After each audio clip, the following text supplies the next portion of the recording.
अब मन में सभी भेद की दीवारें टूट गई। ऊंच नीच, छोटे बड़े, गरीब धनी, सब में एक चैतन्य आत्मा का ही दर्शन होता है। ईशावास्योपनिषद में कहा है, ईशावास्यमिदं सर्वं यत्किंच जगत्या जगत् यस्मनं सर्वाणि भूतान्यत्मैव वा द्विजानतः तत्र को मोहा क शोक एकत्व मनुपश्यतः।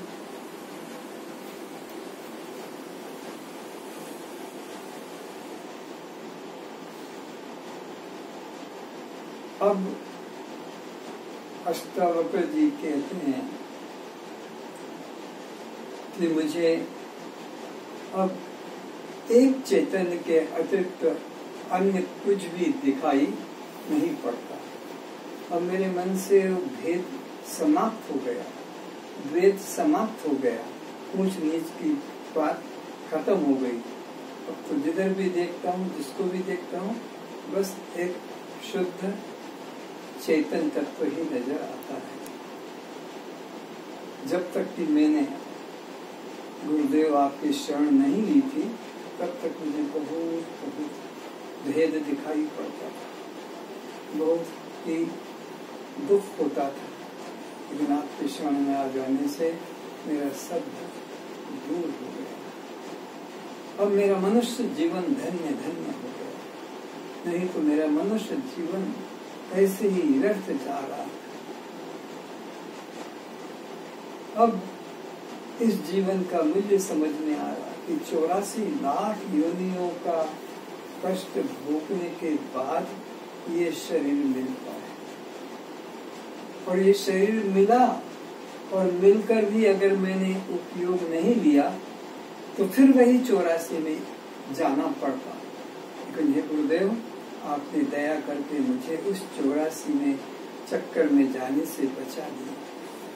तो मनुष्य का यही कर्तव्य है कि इस जीवन को जैसे भी हो जल्दी से जल्दी उपयोग में ले ले। और उपयोग यही लेना है कि अपने को देह से भिन्न दृष्टा आत्मा रूप में जानना है। क्योंकि ये फिर पता नहीं अगला श्वास आएगा कि नहीं आएगा।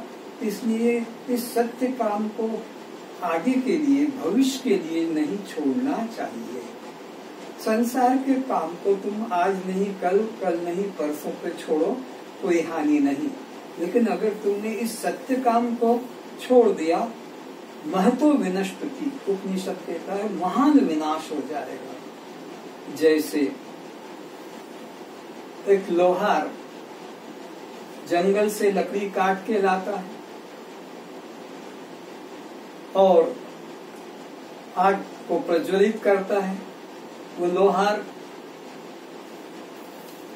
कुछ यंत्र बनाता है औजार बनाने के लिए, तो उसको लोहे को गरम करता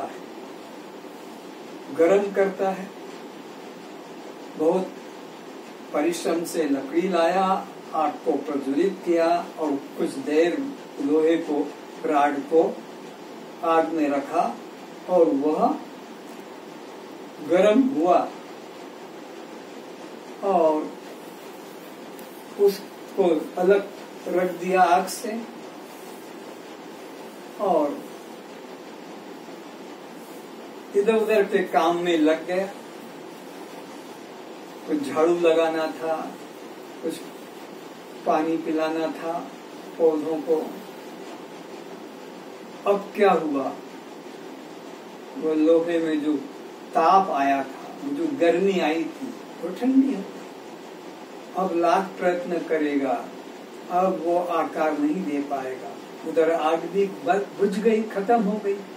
जो जंगल से परिश्रम करके सूखा लकड़ी को खोज के लाया था, लोहे को गर्म करा था, उसको संग आकार दे दिया जाता तो हो जाता। बस इसी प्रकार ये मनुष्य जीवन 84 लाख योनियों के कष्ट के बाद प्राप्त हुआ है। इसलिए जल्दी से जल्दी अपना काम कर लो। अगर इसमें थोड़ी भी देर कर ली तो ये श्वास निकल जाएगी, फिर 84 लाख योनियां कब आएगी, कितना परिश्रम होगा, बहुत पछताना पड़ेगा। इसलिए इसको तुरंत करो। सत्य काम को करने में देर नहीं करना चाहिए और मिथ्या कामों को करने में जल्दी नहीं करना चाहिए। सद्विचार को तत्काल कर लेना चाहिए और कुविचार को भविष्य के लिए छोड़ देना चाहिए। क्यों कि ये मन गुणों का खेल है। कभी सत्वगुण प्रबल है तो दान धर्म की इच्छा आई, और अगर नहीं किया कल कर लेंगे, परसों कर लेंगे, पर रजोगुण आ जाएगा, अभी तो ये काम है, अभी वहां जाना है, फिर तमोगुण आ जाएगा तो फिर अब रहेंगे। तो इस तरह से व्यक्ति को अपने कल्याण के काम में तत्काल लग जाना है। तत्काल अगर आप पूजा कर रहे हैं, आपकी मूर्ति कांच की है और पूजा करते करते अभी हाथ में आप श्रृंगार कर रहे थे और हाथ में है और विचार आ गया कि ये मूर्ति की पूजा तो मैं कर रहा हूँ, पर जिसकी ये मूर्ति है वो परमात्मा कहाँ होगा। अगर ये विचार आया तो मूर्ति को ऐसे ही छोड़ देना कि वहां सिंहासन पर जाकर कपड़े पहनाकर तिलक लगाकर जाऊंगा, इतनी देर मत करना। क्या पता इतनी देर में मन में तमोगुण आ जाएगा कि कोई रजोगुण आ जाएगा। तो हाथ में कांच की मूर्ति है तो टुकड़े भी टुकड़े हो जाएं, उसकी चिंता मत करना, लेकिन ये काम पहले करना। तो ये शुभ विचार आ रहा है ब्रह्म का, आत्मा का, तो इसको करने में देर नहीं करना चाहिए। अगर तुमने देर कर ली तो फिर वही अवस्था होगी जिस लोहार ने लोहे को गर्म किया और उसको तत्काल उपयोग नहीं करके थोड़ा देर कर दी, वो लोहा ठंडा हो गया, व्यर्थ हो गया उसका सारा परिश्रम। इसी प्रकार 84 लाख योनियों का कष्ट भोगने के बाद ये जीवन मिला था जिस काम के लिए। वो कौन सा काम था? आत्मचिंतन, आत्म अनुभव, आत्मदर्शन। वो काम में इसको लग जाना है। यही काम मुक्त है। ये बच्चे पैदा करना, बच्चों को पढ़ाना लिखाना, ये मकान बनाना, ये पद प्रतिष्ठा, ये कोई काम है? ये तो हर जन्म में किया है। कौन से जन्म में तुमने ये पद नहीं पाया था कि स्वर्ग नहीं पाया, कि वैकुंठ नहीं पाया, कि तुम ब्रह्मा विष्णु के पद पे नहीं गए, कि तुमने पत्नियों का प्यार नहीं किया, कि पति का? अरे एक नहीं, असंख्य पत्नियों का प्यार, पतियों का प्यार, पुत्र पुत्रियों का पैदा करना, उनका प्यार, घर मकान। अब तुम्हारे हाथ में क्या रहा? बस जो तुमने कर्म किया है वो संस्कार तुम्हारे हाथ में है। पत्नी छूट गई, पति छूट गया, घर मकान छूट गया, खेती बाड़ी, जमीन, संपत्ति, पद, राज्य सब छूट गया। तुम्हारे हाथ में तो क्या रह गया?